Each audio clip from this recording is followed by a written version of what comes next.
Today I'm going to show you the best side pressure exercises for arm wrestling according to Arm Wrestling Mastery.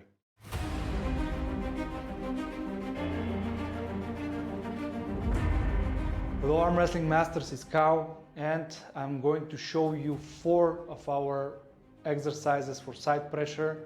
It's the toughest discipline in arm wrestling, so bear with me. I will give you a lot of explanations today. It's important to watch the whole video. Before I continue, check out the link into the description for our Arm Wrestling Mastery program, which is an online course with a lot of information from myself and Yordan Tsonev, who is a world arm wrestling champion. So we combined our knowledge of almost 30 years together and a lot of titles, and we'll give you everything that you need to become a world-class arm wrestling master in the shortest time frame possible.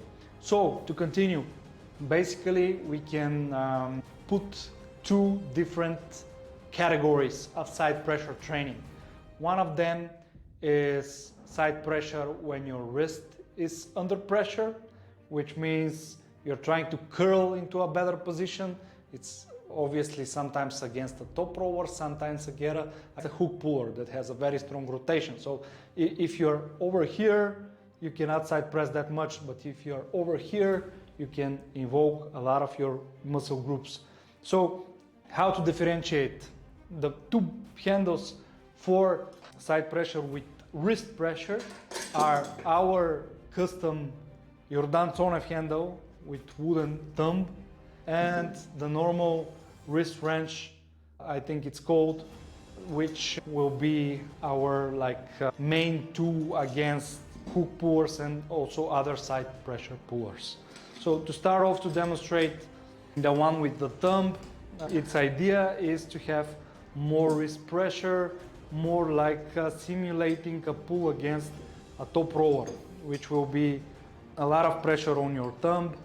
And basically, yeah, just give me a second. It gets a bit tangled, but yeah. So we are curling it up, we are putting it here. If we are training only for fingers, the pressure will be here, but we are training for side pressure. So we are turning it to the side and having a lot of pressure here, a lot of pressure on the back shoulder and this side of the triceps. And of course, you have pressure in the wrist and fingers, not so much as when you do so, but enough so you can feel them connected when you transition. And the idea here is to curl in that direction. So you need to train your side pressure and in the same time curl into more favorable position. So put it here. When you're against a top rower, they go there, you go here in counter attack. And when you do so, you don't even need to finish it towards the pad, because a successful movement would be just grabbing, holding and putting in your favorable position. So there are other exercises that you can go the whole distance, but this one is fairly enough to do so. And you can increase the weight. You will, if the weight is too much, you will have a sharp pain in your brachialis. So do small increases. What I recommend, buy some of those. Like this is 1 kilo and 250 grams. Sometimes if I'm stale, like 2 weeks in the same kilo, I put this just to challenge myself and not to have injury-like pain. I need to be into the growth pain zone. You can check in our videos, we have a growth pain video. So this is the idea against high hookers, let's say, and against hook and other side pressure, we have this bad boy here. So as I said, both of those are connected with a lot of pain, a lot of pressure that our bodies are not built for. Like we are built for curls, we are built for movements that are not towards our bone structure. And this side pressure, this is very unnatural, needs a lot of training, months, maybe years, to have the proper density of bones and tendons and so on.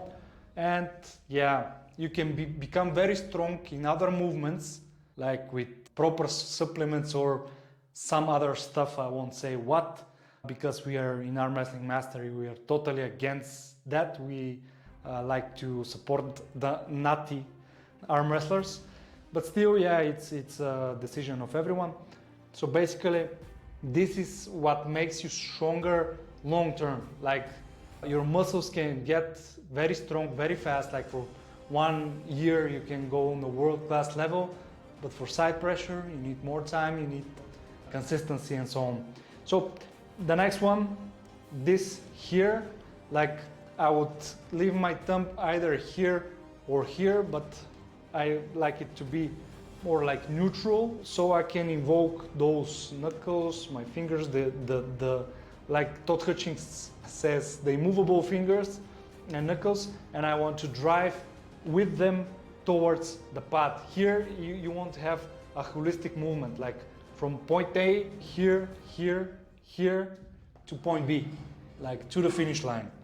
So basically you do the entire movement, and that way when you're from the ready go, you're already pushing on the side, like curling the rotation of your opponent and pushing towards the pad. So this is very good exercise, very hard to train. The principles are the same. Now, once we're in the strap, I'm not saying those two are not training you to be stronger in the straps, but they're trying to open the wrist, like they're trying to escape your hand. And we have two other methods. Let's say you have a wrist ache, something is not very good with your wrist, but you still want to train your side pressure until it goes away. You can do it either with this handle or with a belt that is connected like so. There is some wrist pressure with this handle. It's very much the same movements you do here, like you can decide here or here, but with the belt you're, let's say, isolating a lot of the unwanted pressure.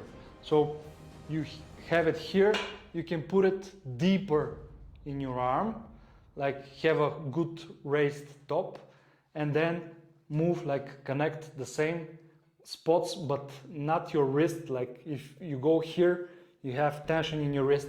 If you go here for the exercise, you're isolating the wrist and connecting more your forearm here and the pec, so you can do this type of side pressure. Of course, the shoulder is involved a lot, and the pec, so you're doing this kind of side pressure. The height varies, so the longer the arm, you need more height. The shorter the arm, you don't need that much height. I like it to be a little bit higher always, because when I finish, when I go here, I have very much, the angle becomes equal, like 90 degrees. So it's a good setup to be a little bit higher than the height of your arm for side pressure. So as I said, yeah, this one, you can still use it, the same principle, good contact and going to the side, but again, it's something like in between the wrenches and the belt. Those are the best exercises for side pressure. Subscribe to the channel and see you in the next video.